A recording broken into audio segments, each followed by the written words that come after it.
السلام علیکم ورحمۃ اللہ وبرکاتہ۔ محترم ناظرین، اردو زبان کی ہماری تیسری کتاب ہے اور سبق نمبر 36 نمک۔ اردو زبان کی تیسری کتاب یہ والی ہے، خان صاحب مولوی اسماعیل میرٹھی کی، جو بہت مشہور ہے۔ اگر آپ اسی کتاب کو خریدنا چاہتے ہیں اور اس کے ساتھ اردو زبان کی پہلی، دوسری، تیسری، چوتھی، پانچویں اگر یہ کتابیں آپ خریدنا چاہتے ہیں تو میں آن لائن ان ڈسکرپشن میں ان کا لنک دے دوں گا، آپ وہاں سے آن لائن ان کتاب کو خرید سکتے ہیں فلپکارٹ کے ذریعے سے۔ تو اگر آپ خریدنا چاہتے ہیں تو خرید سکتے ہیں ان کتابوں کو۔ اسی طریقے سے میرے ہاتھ میں یہ پین ہے، اگر آپ پین خریدنا چاہتے ہیں تو میں اس پین کا بھی لنک وہاں پر دے دوں گا، آپ اس پین کو بھی وہاں سے خرید سکتے ہیں۔ اسی طریقے سے میرے ہاتھ میں یہ نب والا پین ہے ایک، تو نب والا پین بھی آپ وہاں سے خرید سکتے ہیں، اور یہ نب جس میں لگتی ہے، اور نب کو یہ گھس کر کٹا ہوا ہے۔ اگر آپ گھس کر اس کو کاٹنا چاہتے ہیں تو میں ایک ویڈیو بنائی تھی میں نے کہ نب والے پین کو گھس کر کس طریقے سے کاٹیں، تو اس کو کاٹنے کا طریقہ والی جو ویڈیو ہے میں اس کے ڈسکرپشن میں لگا دوں گا، آپ وہاں سے اس ویڈیو کو دیکھ کر نب والے پین کو گھس کر کاٹنے کا طریقہ سیکھ سکتے ہیں۔ اسی طریقے سے کل ایک میں نے ویڈیو بنائی تھی جو نب والے پین سے میں نے لکھ کر دکھایا تھا، الف با تا سا وغیرہ، تو پورے حروف تہجی، تو میں اس کا لنک بھی ڈسکرپشن میں لگا دوں گا، تو آپ وہاں سے بھی خرید سکتے ہیں۔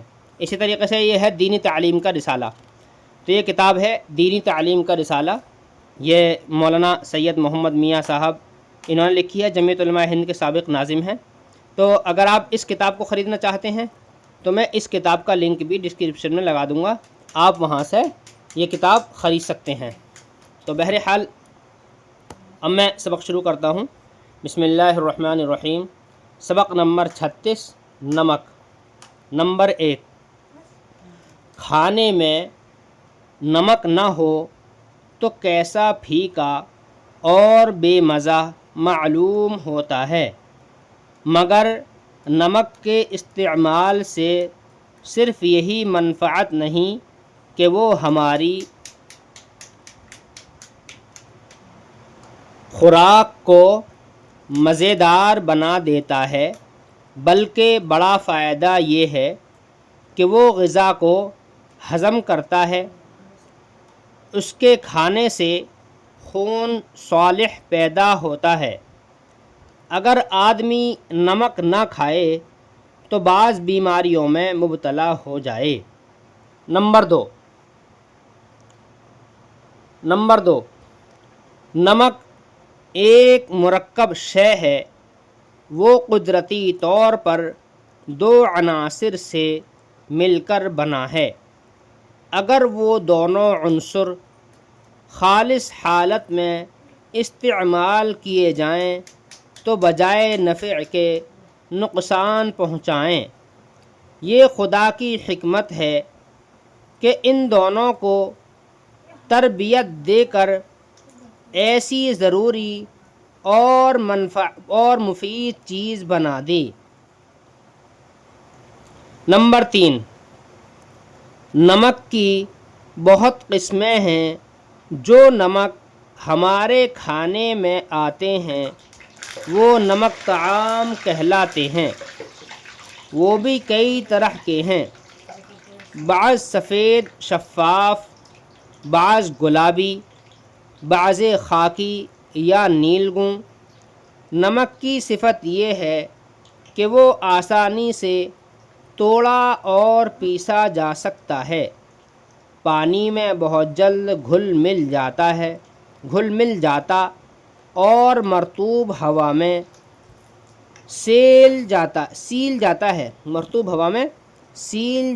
ہے۔ نمبر 4، تم نمک تو روز مرہ کھاتے ہو، غالباً یہ نہ معلوم ہوگا کہ وہ کس جگہ بنتا اور کہاں سے آتا ہے۔ اس کی پیداوار ہر ملک میں جدا جدا طور پر ہے، کہیں پہاڑ سے نکلتا ہے، کہیں سمندر سے، کہیں جھیل سے۔ ایک قسم کا لاہوری نمک کہلاتا ہے۔ اس کا سبب یہ ہے کہ پنجاب کے مغربی حدود میں کوہ نمکسار ہے وہاں سے نمک نکلتا ہے، قدیم زمانے میں اس کی منڈی لاہور تھی، اس لیے لاہور کے نام سے معروف ہو گیا۔ نمبر 5، بنگال، مدراس اور بمبئی میں سمندر کے پانی کو پکا کر نمک نکالتے ہیں۔ ہمارے ملک میں جو نمک زیادہ تر کھایا جاتا ہے وہ راجپوتانے کی سانبھر جھیل سے آتا ہے اور اسی لیے سانبھر کہلاتا ہے۔ یہ جھیل جے پور جودھ پور کی سرحد میں واقع ہے، 20 میل لمبی اور قریب 5 میل کے چوڑی ہے۔ پانی اس کا نہایت شور ہے۔ جھیل کے کنارے کیاریاں بنا کر پانی سے لبریز کر دیتے ہیں، کچھ عرصے میں پانی تو خاک کے اندر جذب ہو جاتا ہے اور نمک کی تہ جم کر رہ جاتی ہے، جہاں سے اس کو کھود کر کنارے پر ڈالا اور پانی چھڑکا، صاف ستھرا لون نکل آتا ہے۔ ہر سال لاکھوں روپے کا نمک تاجروں کے ہاتھ فروخت ہوتا ہے اور گرد و نواح اضلاع کو لدا چلا جاتا ہے۔ محصول اس کا سرکاری خزانے میں داخل ہوتا ہے۔ اس زمانے میں تجارت کی آسانی کے لیے جھیل کے کنارے تک ریل بنا دی گئی ہے۔ اس کے علاوہ اور بھی چھوٹی چھوٹی جھیلیں اور کنویں ہندوستان میں ہیں جن کے پانی سے نمک نکالا جاتا ہے۔ یاد کرو ہجے اور معنی۔